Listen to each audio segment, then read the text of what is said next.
God is good.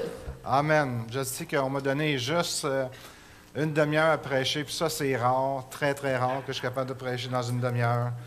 Mais je vais faire un effort extrême. Est-ce que vous vous souvenez de quoi que je prêche? Est-ce qu'il y a des peureux ici? Oui, quelques-uns, c'est bien. Est-ce qu'il y en a qui veulent être délivrés de la peur? Amen. C'est mon désir que chaque personne puisse être courageuse, puis en pleine forme, puis délivrée de toute peur. Amen. Dis à ton voisin, tu vas être délivré de la peur ce matin.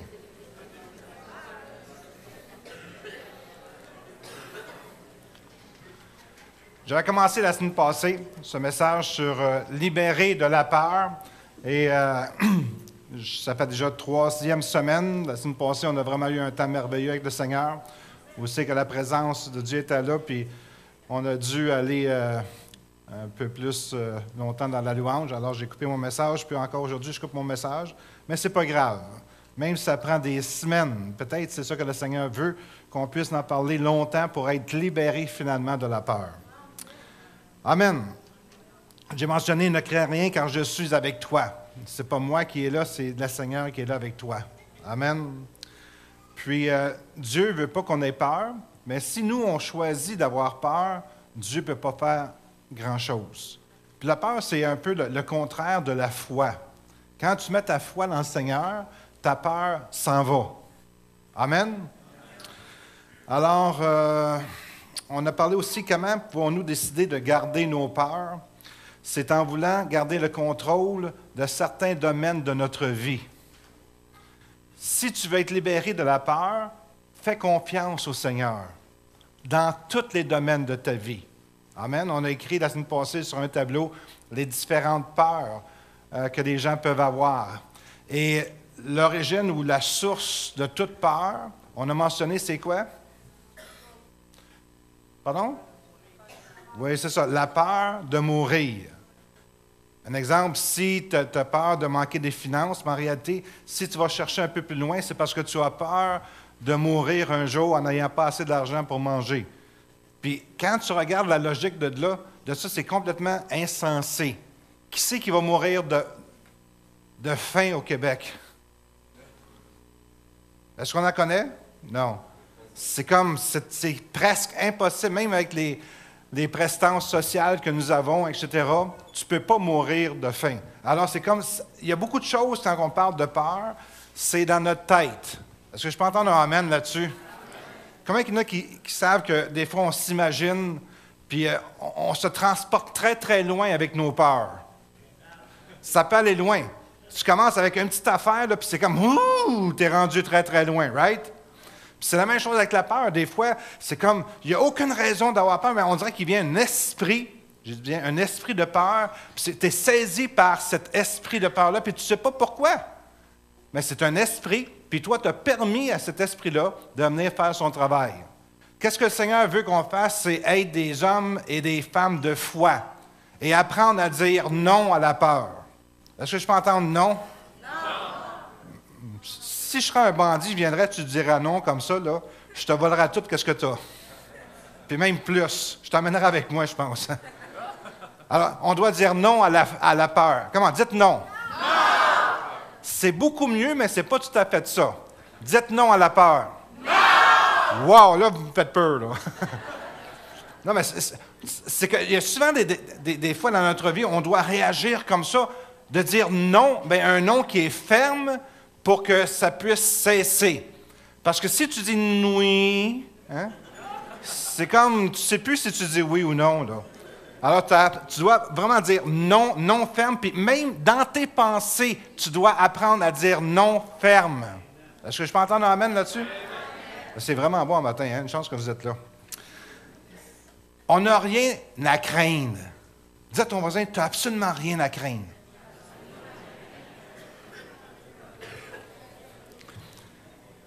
La peur, oui, la peur, c'est une puissance. Il ne faut pas dénigrer ça ou faire l'autruche, dire « Oh, la peur, elle n'a aucune puissance. » Non, non. La peur, c'est une puissance. La peur même peut paralyser le cerveau. Imagine-toi que tu es en Afrique, dans la savane, puis il y a un gros lion qui vient devant toi. Puis il fait un gros... Je ne sais pas trop quoi, là. Qu'est-ce que ça fait, un lion? Un lion? OK. Sais-tu qu'est-ce que tu vas faire? Je vous le dis d'avance, là. OK? Tu vas être saisi. Ton cerveau va geler. C'est aussi simple que ça. D'ailleurs, c'est un peu comme ça que les lions ont la victoire sur leur adversaire, parce qu'ils lâchent un gros... Puis les personnes sont là. La peur, c'est une puissance. Elle a une puissance quand tu lui donnes la puissance. Mais quand tu ne lui donnes pas la puissance, elle n'a pas de puissance. Est-ce que vous me suivez ce matin? Elle a juste la puissance que toi, tu lui donnes. Si tu ne lui en donnes pas, elle n'a pas. C'est pour ça qu'il y a des gens, tu peux avoir 3 personnes ici, puis il y a un événement qui cause de la peur, puis les 3 personnes vont réagir différemment. Pourquoi?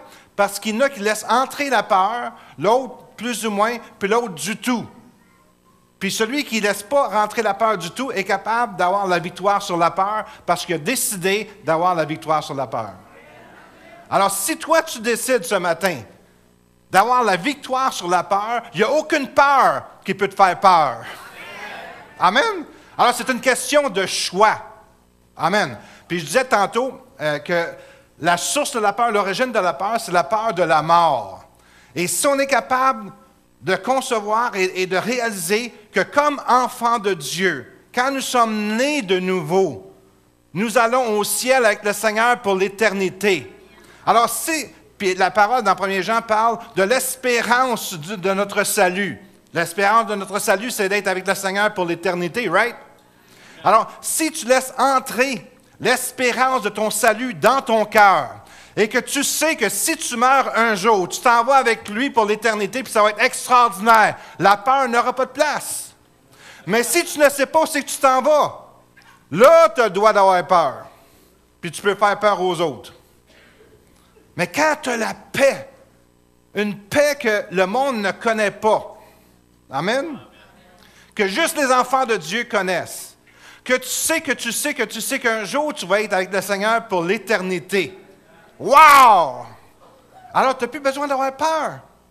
Quand tu es né de nouveau, tu reçois l'Esprit de Dieu dans ton cœur, que tu sais que tu es un enfant de Dieu, que l'Esprit de Dieu rend un témoignage à ton esprit que tu es un enfant de Dieu. Tu n'as plus besoin d'avoir peur.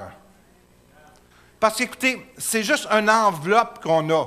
Le corps, c'est une enveloppe. Ce n'est pas nous. Le nous, il est à l'intérieur. Puis le nous va vivre éternellement. Puis l'enveloppe, elle va pourrir. Alors, arrêtez de mettre trop d'emphase sur l'enveloppe. Amen? Mettez l'emphase sur votre éternité avec le Seigneur. Ben, c'est vraiment bon, matin. Alors, on n'a pas besoin d'avoir peur.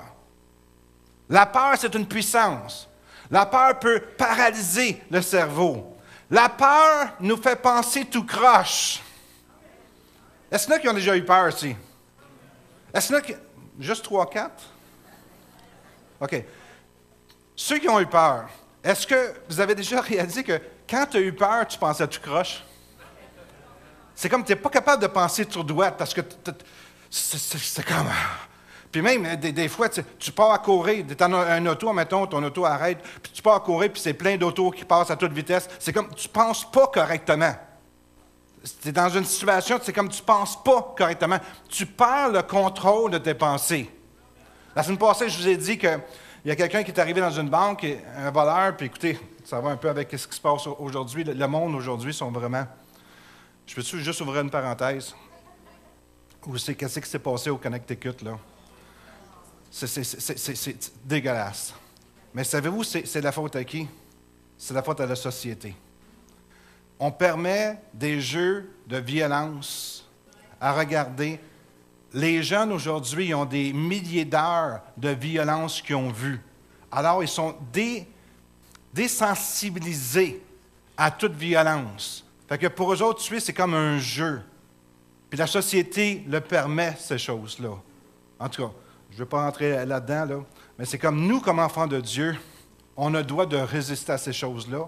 Et Dieu nous a donné une autorité que le monde n'a pas. Je vous ai dit qu'il y a un voleur qui est rentré à la banque, puis il y avait des gens qui attendaient en ligne pour la caisse, puis il a commencé à tirer. Par une personne est tombée morte. Par est tombée morte. Puis il est arrivé à un chrétien, puis la chrétienne a dit « Au nom de Jésus, je te lis! » Puis il a fait. Puis il n'y a rien qui se passait. Puis il a tué l'autre à côté. Par. On a une puissance au nom de Jésus. On n'a pas besoin d'avoir peur. Si tu as peur, c'est parce que toi, tu choisis d'avoir peur. Mais nous avons l'autorité de Jésus-Christ en nous. Et le nom de Jésus, c'est le nom le plus puissant qui existe sur toute l'humanité et tout ce qui existe. Amen. Alors, tu n'as pas besoin d'avoir peur. Tu sais à ton voisin, tu n'as pas besoin d'avoir peur.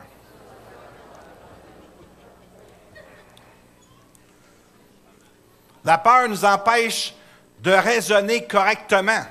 C'est comme quand tu es dans une situation de peur, puis j'ai vu des personnes avoir peur. C'est comme, tu dis, ces personnes-là sont intelligentes, ils ont peut-être un haut quotient intellectuel, c'est des personnes qui normalement raisonnent, puis avec un très bon raisonnement, puis là, la manière qu'ils agissent, ça n'a aucun sens. Parce que l'esprit de peur a pénétré dans son cœur, puis ils ne sont plus capables de penser correctement. C'est pour ça qu'on doit avoir cette relation-là avec le Seigneur Jésus-Christ, parce que c'est lui qui va nous défendre. C'est lui qui est notre sauveur, si tu veux. C'est lui qui est notre protecteur. C'est lui qui est notre rocher. C'est lui qui nous affirme. Amen. Mais si tu n'as pas cette connexion-là, puis le matin, le Seigneur me parlait de ça ce matin. Excusez si je parle vite, c'est parce que je n'ai pas grand temps, puis je veux en donner le maximum. Mais il y a une chose que le Seigneur me disait ce matin, c'est que le plus que tu vas être près du Seigneur, le moins tu vas avoir de peur. Je vous le garantis. Parce que la crainte n'est pas dans l'amour. On va en parler tout à l'heure. Mais si tu as une relation d'amour avec le Seigneur intime, je te garantis que tu n'auras jamais peur. Écoutez, je vais vous donner un exemple qui n'est peut-être pas le meilleur exemple. Si il y a une jeune fille qui est toute mince, toute frêle, puis elle sort avec un gars des Hells Angels. OK? Puis le gars mesure 7 pieds 4. Il mesure 400 livres, ou pèse 400 livres, puis il n'y a aucun pouce de graisse. Puis il a fait toutes les choses de karaté, et c'est un boxeur, Alors, cette petite fille de 4 pieds 8, qui est associée avec ce motard-là de 7 pieds 4, quand ils vont dans des endroits, là, je suis sûr qu'elle n'a pas peur. Est-ce que vous êtes d'accord avec moi? Elle peut aller chez le roi de la pétate, aucun problème. Elle va trouver de la place à s'asseoir, même si c'est tout plein. OK? C'est comme, il y a quelque chose à propos de la prestance de ce gars-là qui est fort, que ça intimide les autres, right? Mais je voudrais que vous pensiez, juste un instant, j'essaie de vous donner une image. Vous avez 25 gars comme ça, puis vous êtes au milieu d'eux autres. Puis vous allez n'importe où. Est-ce que vous auriez peur? Non, c'est des autres qu'il faudrait qu'ils aient peur. Mais Jésus, là... Est-ce que vous me saisissez, là? Mais Jésus, là, il en vaut des milliards de topins comme ça. Fait que quand tu rentres à quelque part, tu n'es pas tout seul. Écoutez, ceux qui ont lu le livre « La croix et le poignard », c'est un vieux livre, OK? Il y avait une jeune fille qui, le soir, à New York, qui traversait une ruelle. Puis, il y avait des gars qui l'attendaient, mais ils l'ont juste laissé passer. Puis ces gars-là, un jour, se sont convertis. Puis ils ont dit « Hey, la fille, je vais te parler. Maintenant, je suis chrétien, là. Peux-tu me dire, quand tu passais dans la ruelle comme ça, c'était qui les 2 gros topins qui étaient là avec toi? » Elle dit « Il n'y avait jamais personne. C'était 2 anges. » Fait que c'est comme, est-ce que tu réalises que tu as des anges avec toi? Si Jésus est avec toi, il y a des anges qui sont là pour te protéger. Puis c'est bon à savoir ça. Amen. Parce que des fois, on regarde dans le monde naturel, puis c'est pas là qu'il faut regarder. Il faut regarder dans le monde surnaturel. Et Ésaïe a dit à Genazi, il dit, « Ouvre tes yeux et vois l'armée de l'Éternel. » Parce que Gehazi regardait juste l'armée des Syriens. Puis il disait, « Wow, ils sont nombreux! » Puis là, le Seigneur, il a ouvert ses yeux spirituels.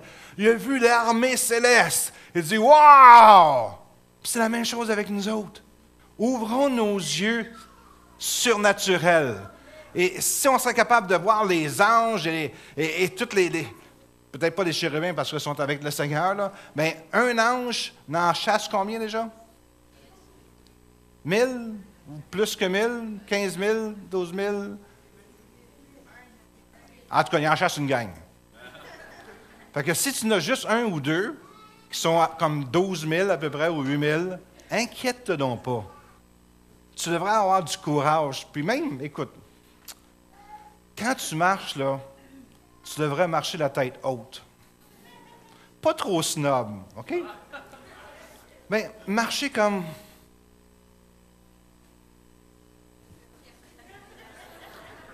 You want to mess with me? Hein? C'est comme, watch out! Parce que je ne suis pas n'importe qui. Mais si tu es là, la peur est autour de toi, elle t'environne. Puis les gens le savent, ça, puis ils vont abuser de toi. Mais quand ils vont te voir marcher comme ça, ouh, lui, là, il faut que tu fasses attention à comment tu y parles. Parce que ce n'est pas n'importe qui. Est-ce que vous voyez la différence dans l'attitude d'un enfant de Dieu? Quand tu sais que tu es un enfant de Dieu, tu ne marches plus de la même manière. Tu marches avec confiance. Tu n'as pas peur. Tu sais que Dieu est avec toi. Est-ce que je peux entendre un amen là-dessus? Est-ce qu'il y en a qui savent que Dieu est avec lui? Quelques-uns, c'est merveilleux ça. Il faut que vous le disiez au diable, hein? Parce que si... Oh, je pense que je suis seul, moi. Là, il va envoyer même pas une dizaine de démons après toi, juste un demi-démon. Parce que tu es déjà vaincu, OK? Tu n'es même pas dur à défaire. Parce que tous ces titres et ces titres, frères et sœurs, si Dieu est avec toi, puis tu as établi cette relation-là avec lui, il n'y a plus rien qui va te déranger. Il n'y a plus rien. Je dis, il n'y a plus rien qui va te déranger. Là, tout le monde devrait sauter de leur chaise puis crier Alléluia, mais c'est correct. Alléluia! Bon, Inan, OK. Elle est plus habituée, ça fait 30 ans que j'y prêche à elle. Fait que, elle a pogné le message. Bien, le plus que tu es loin de Dieu, le plus que tu devrais avoir peur. Le plus que tu es proche de Dieu, puis que tu as ouvert tous les compartiments de ton cœur, que tu lui as donné le contrôle entier, tu n'as pas besoin d'avoir peur. Tu dis, hey, écoute, tu dis, si Dieu est avec moi, si Dieu, le créateur de l'univers, qu'il regarde des galaxies aujourd'hui, puis ils ne sont même pas capables de découvrir jusque la fin de toutes les galaxies, que nous autres, notre Terre, c'est à peu près comme la grosseur d'un grain de sable à côté de certaines galaxies. Okay? Si Dieu, le créateur de tout ça, est en dedans de moi, que peut me faire un homme? Que peut me faire un homme?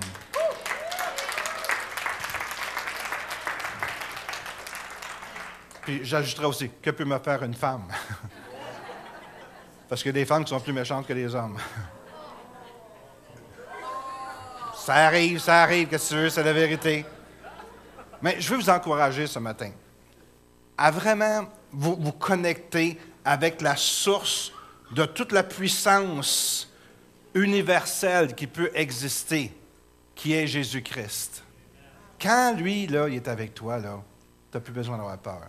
Mais le plus que tu t'éloignes, le plus que Dieu n'est pas vraiment dans ta vie, qu'il n'y a aucun contrôle dans ta vie, si tu as peur, c'est comme normal. Je ne sais pas que je veux que tu aies peur, là, OK? Mais c'est comme normal. Mais pour un chrétien, de plus que tu laisses entrer Dieu et il contrôle toutes les parties de ta vie, à ce moment-là, mais la peur n'a plus d'affaire là. Et c'est là que toi, tu dois intervenir et dire non à la peur. Est-ce que vous êtes capable de dire non à la peur? Non! Est-ce que vous êtes capable de dire non à la peur? Non! Vous avez besoin de pratique, hein, vraiment. Là, franchement, c'est comme, ça sent bien, mais c'est pas tout à fait là. Est-ce que tu peux dire non à la peur? Non! C'est beaucoup mieux. Tout à l'heure, c'était mieux, par exemple, mais on va continuer tout à l'heure. OK. Alors, la peur nous donne un portrait déformé d'une situation donnée. Tu es dans une situation et dans ta tête, tu penses que c'est ça qui se passe, mais ce n'est pas la réalité. La réalité est tout à fait différente de ces choses-là. Mais toi, tu as un portrait déformé de la situation.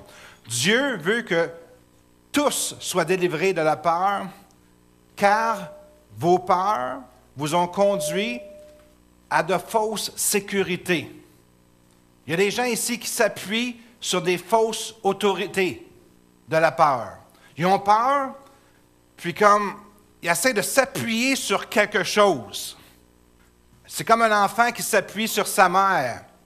C'est comme, je ne sais pas, une femme qui s'appuie sur son mari. C'est bien ces choses-là, mais ce n'est pas l'autorité finale, ce n'est pas la toute-puissance, si tu veux. Alors des fois, quand on a peur, mettons, on met de l'argent en banque parce qu'on a peur de ne pas arriver. C'est bien de mettre de l'argent en banque, mais ce n'est pas ton autorité finale, ce n'est pas la toute-puissance. La toute-puissance, c'est Jésus-Christ. Alors, quand tu mets ton autorité, un exemple, tu es malade, tu vas mettre ta confiance dans les docteurs. C'est pas méchant de mettre ta confiance dans les docteurs, mais premièrement, tu devrais mettre ta confiance en Jésus-Christ. Amen. Quand Jacinta a eu son bébé, puis les médecins ils ont dit il va être trisomique. OK? Elle est venue voir, elle dit, Pasteur, qu'est-ce qu'on fait? La première chose que j'ai dit, on va mettre notre confiance en Jésus. Puis même si c'est illogique, on va mettre notre confiance en Jésus. Jusqu'à temps qu'on ait des preuves que ce n'est pas ça, puis que le Seigneur nous le montre. Puis on a prié, puis le bébé il est au monde aujourd'hui. Puis il va bien. Amen. Alors c'est comme, gloire à Dieu. Une des raisons, c'est parce que Dieu veut se glorifier comme c'est lui qui est le plus fort de la gang. Alors, quand tu mets... Essaye de penser ce matin. Dans quoi tu mets ta confiance? Est-ce que tu mets ta confiance dans une personne? Est-ce que tu mets ta confiance dans l'argent, comme ça tu n'auras jamais de problème dans ta vie? Est-ce que tu mets ta confiance dans un homme ou une femme? Dans quoi tu mets ta confiance? Parce que la parole a dit que le jugement va commencer dans la maison du Seigneur. Et la parole dit que tout va être ébranlé. Est-ce que tu es prête à être secoué? Demande à ton voisin, est-ce que tu es prête à être secoué?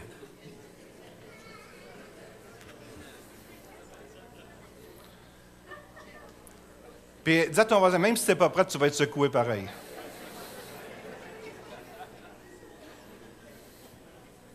Amen. Même si tu n'es pas prête, tu vas être secoué pareil. C'est la réalité. Puis des fois, on est secoué quand on s'en attend le moins. Alors, c'est pour ça que c'est important de s'appuyer sur la bonne source. S'appuyer sur le rocher. Et c'est qui le rocher? Jésus. C'est qui le rocher? Jésus. C'est pas plus que ça pour vous autres. C'est qui le rocher? Jésus. C'est-tu une affaire, quand ça va aller mal, là, puis tu dis, oh Jésus, OK? La meilleure prière que j'ai jamais entendue, c'est quand il arrive quelque chose, puis tu dis, Jésus! Ça, c'est une bonne prière. Parce qu'on est sûr que c'est ça que tu veux dire. OK? Mais si tu arrives, Jésus, Jésus, Jésus, tu vas le chercher. Mais si tu appelles par son nom, il va venir. Et tu as juste à lire le psaume 18, comme on a lu rapidement la semaine passée. C'est comme, il y a une prière qui monte au ciel, puis le Seigneur, ses narines, il y a de la fumée qui sort, tout est secoué, il monte ses chérubins, c'est comme, wow, il vient à ton aide. Mais il a besoin de t'entendre. Si tu es là, ah, mon oncle, viens m'aider, oh, il faut que j'aille à la banque, oh. Non, c'est Jésus. Amen. C'est lui l'autorité finale. Amen. Tu ne le regretteras jamais. Dis à ton voisin, tu ne le regretteras jamais. Une fausse sécurité, c'est comme s'accrocher à un gouvernail d'un bateau pendant que le bateau coule. C'est exactement ça. Le bateau est en train de couler, puis tu t'accroches après le bateau. Puis tu vas couler avec. C'est aussi simple que ça. Mais quand tu mets ta confiance en lui, quand je parle de lui, c'est lui. Amen. il n'y a pas personne qui est semblable à lui. Isaïe 12:2. Oui, Dieu est mon sauveur. Je me confie en lui et je n'ai plus de peur, car l'Éternel est ma force. C'est-tu beau, ça, hein? Satan, est-ce qu'il y en a qui connaissent Satan?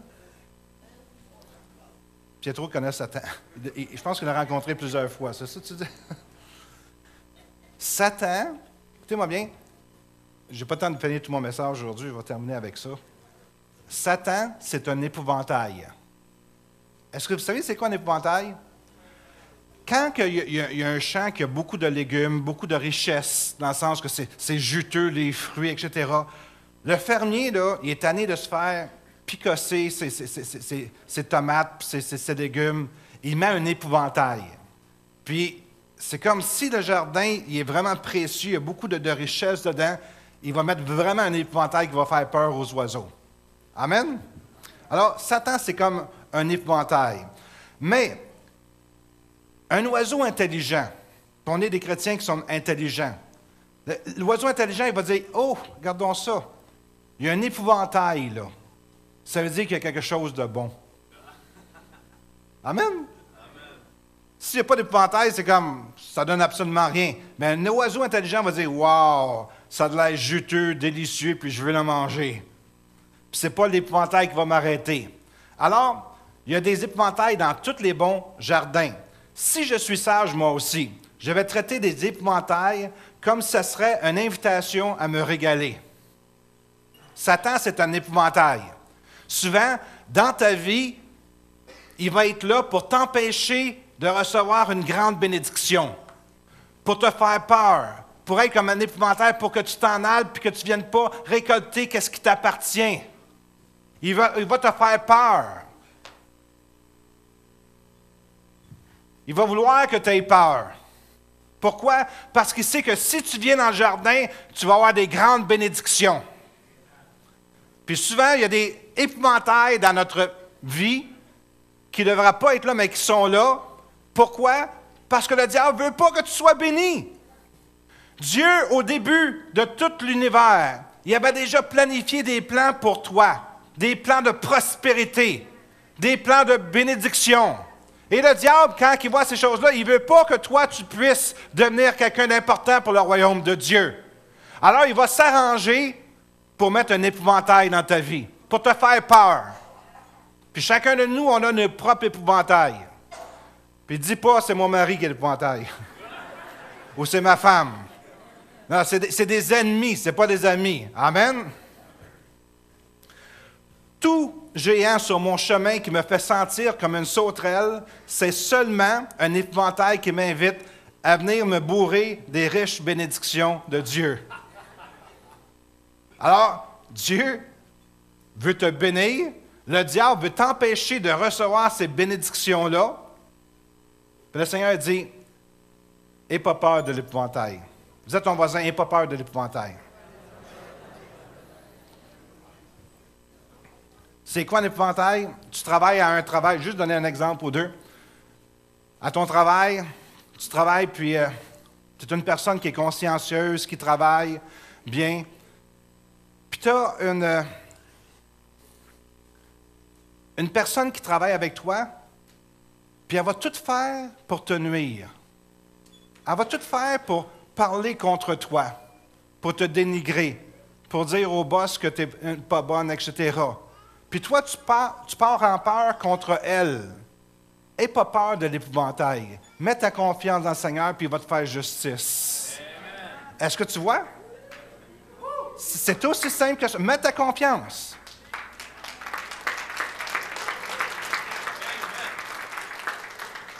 Il y a des situations dans ta vie, tu dis, ah, regarde le problème, ça m'empêche d'être béni. Arrête de regarder. Regarde au Seigneur. C'est un épouvantail. Puis elle va s'enlever de ta vie, cet épouvantail-là, parce que le Seigneur, c'est lui qui règne sur ta vie. Amen. La foi, c'est un oiseau qui aime se percher sur les épouvantails. Tu es assez fort, tu dis, c'est juste un épouvantail. Je n'ai pas besoin d'avoir peur. C'est Dieu qui me fait justice. et tu gardes tes yeux sur le Seigneur Jésus-Christ. Amen. Est-ce qu'on peut se lever? Je sais que le temps déjà est là. J'aimerais juste prier pour vous ce matin. Que Dieu puisse vous donner le courage. Écoutez, ça va prendre bien du temps, ce message sur la peur. J'ai fait juste une page ce matin, j'ai 14 pages. Alors, on va continuer un peu plus tard. Mais mon désir, c'est que vous puissiez mettre votre confiance dans le Seigneur.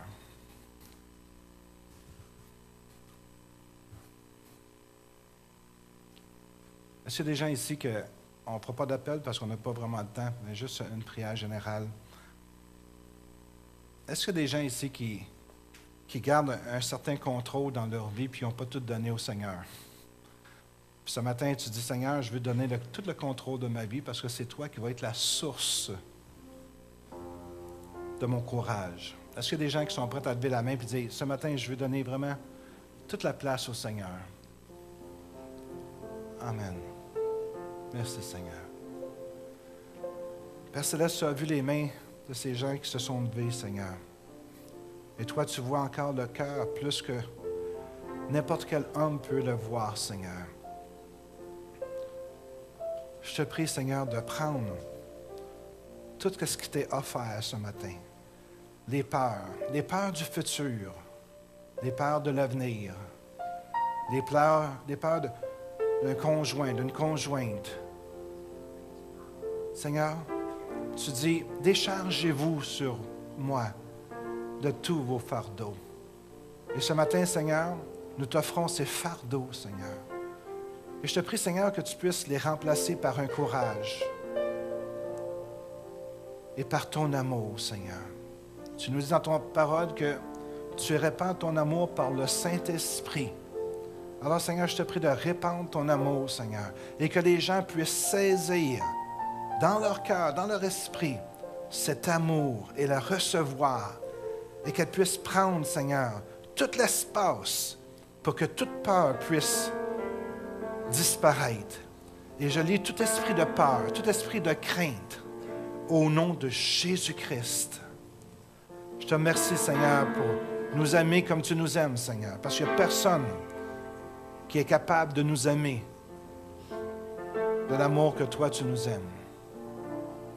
Merci, Seigneur, pour l'œuvre que tu fais dans le cœur de tes enfants ce matin. Et tout le peuple de Dieu dit Amen. Je sens vraiment la présence de Dieu ce matin. Et croyez que le Seigneur vous a touché. Et marchez dans le courage, dans l'amour, la maîtrise de soi et dans la force que le Seigneur vous donne. Au nom de Jésus. Amen.